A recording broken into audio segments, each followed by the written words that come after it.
so I thought I would show you what I'm making for lunch for me and Ben today. I'm going to make some lamb because we need that protein. And then also I cut up what I found in my fridge. And I always buy a whole bunch of the red bell peppers because red bell peppers or bell peppers in general are really good for high blood pressure.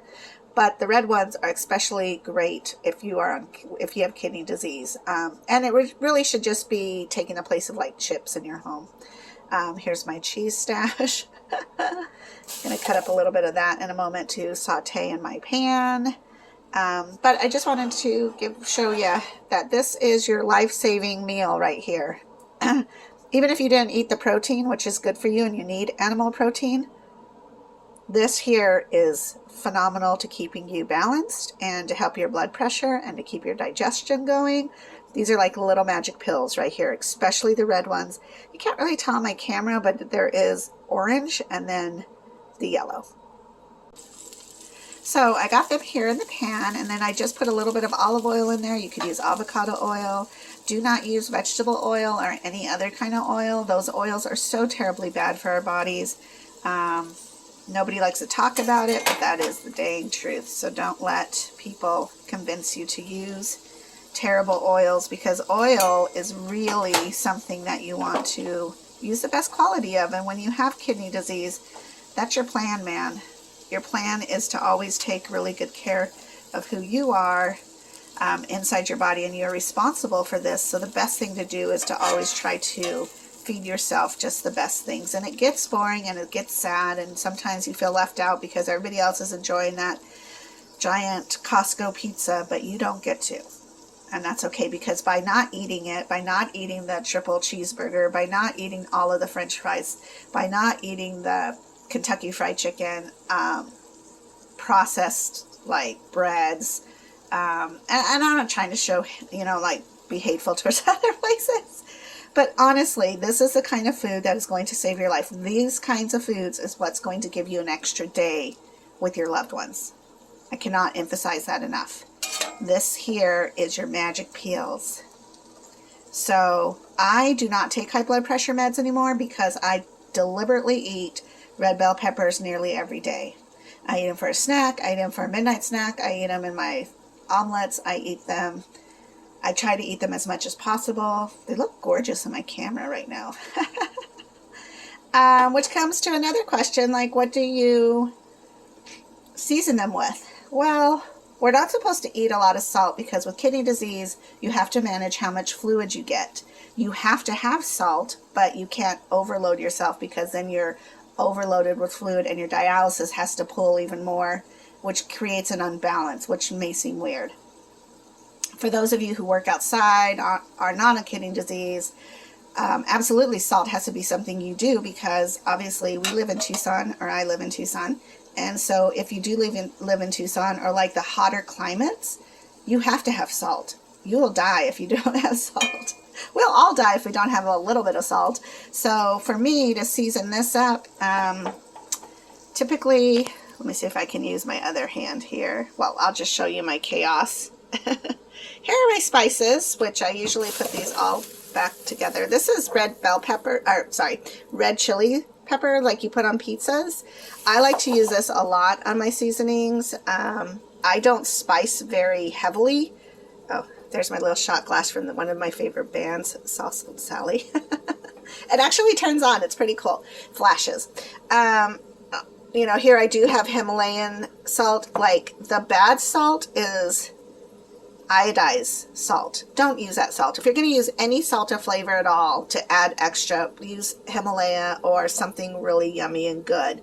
My mom also gave me this. Oh, that's not that. That's meat tenderizer.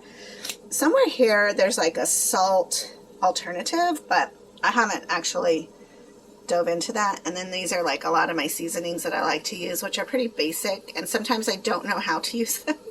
So I have to like call or text my friends to be like, what is this even for? And then over here's a little bit of my, these are potassium, so I always have oranges nearby for potassium because I have to eat that. But I usually like to do a little bit of garlic powder. Sometimes I'll do garlic cloves in here, but right now I'm not going to. Pepper is a good thing to have. I will use this basic black pepper, but I really, really love the grinders. So I like to use like this, which is the steakhouse seasoning grinder. Oh, so yummy. In fact, I like to put that onto my lamb as well. And then there's the garlic pepper seasoning. And you think like by using all this seasoning that you're going to overload with garlic, but that's not the case at all. You can never have too much garlic. And if somebody tells you that, do not listen to them, okay? You're fine and dandy. So I just sprinkle this stuff on, grind it on, let it cook up a little bit, and then in a moment I'll add some green onion just for some color and a little bit of flavor, because it's not really that much flavor. And that'll be that. And then I will cook up the lamb. Okay, so I did add my onions here, and I added a little bit of onion powder because I really do love onions. I just didn't realize that I do not have any onion at all in the house. So, okay, so I added the onion in just a little bit there. I wish I had regular onion because that would have been so much nicer tasting, I think. I really love onion, but I don't have any in the house, so this is what I had to go with. And then I added just a touch of onion powder to give it a little bit more of a kick. I do, because I use cast iron, I do like the peppers to not burn, but kind of crisp a little bit. I just think it adds and it pulls some of the flavoring. Maybe I'm crazy and I'm wrong, and all my chef friends will let me know that you're crazy, girl. So, yeah. Oh, there's some, yeah, like, I don't know, I just like it like that. And then what I'll do is I'll scoop this out, and I'll put in just a little touch more of olive oil, and then let this get a little bit hotter, and then I'm going to cook my lamb in the same pan. Alright, I'll talk to you in a little bit. Okay, so I have that in the bowl, and this here, and it's starting to smell really nice. I've just put a light touch of the seasoning, and I actually use McCormick's steak seasoning, and usually I get spicy, but they were so sold out. Like, they sell out of that spice so fast, and the spicy particularly, that I just had to grab that one. But I season this one, then when I flip it over, I'll put more of that on here. So, it's looking pretty good so far. There we go, sorry, I did mute. I'm watching Independence Day because I have a TV in my kitchen. I'm one of those, I always have to have noise. The life of an extrovert. It's me. I just have to have a lot of action. So, I watch movies when I'm cooking and doing various things, you know, like that. So, yeah, let's just see how these are doing underneath. I love cooking in cast iron. I feel like it's a definite skill because it's not easy. It's not your, it actually is, what's it called, non-stick. You just have to work it and get it to the point where it is non-stick. So when you first buy it at the store, it's very burny and sticky.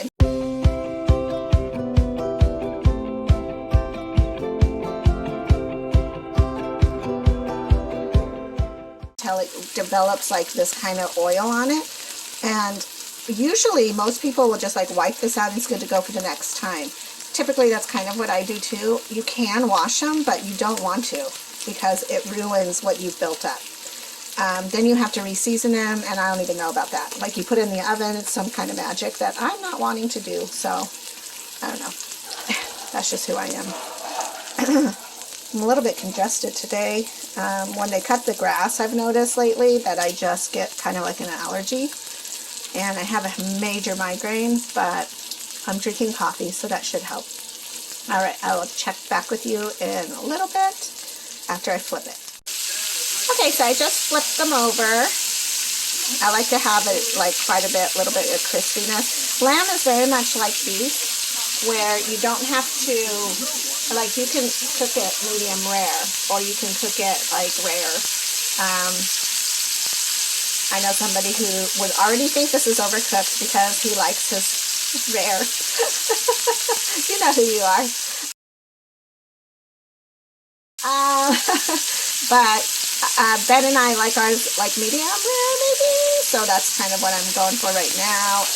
But I didn't know that about lamb when I first started cooking it. I thought it was like pork where you had to make sure you got it cooked. And I'm a horrible pork cooker because I will overcook that pork chop so you could like throw it as a frisbee. So I don't actually eat pork, except I will occasionally eat bacon.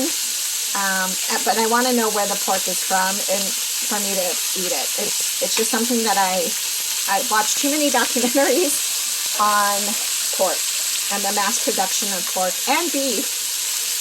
Lamb cannot be produced the same way, and a lot of times like 90% of the lamb is actually from New Zealand, and they have higher standards there. It's just, that's why I choose lamb, and it feels better for my body, and it's a power food. But if you do eat beef, I'm sorry to people out there who are in that industry. I wish there was just a better way for us to not consume so much meat and to, I don't know how to say it. Like, I want you to still be in business, but don't let the pork piggies like eat each other and stuff. It's disgusting. The pork industry is truly disgusting. I have to stand on that.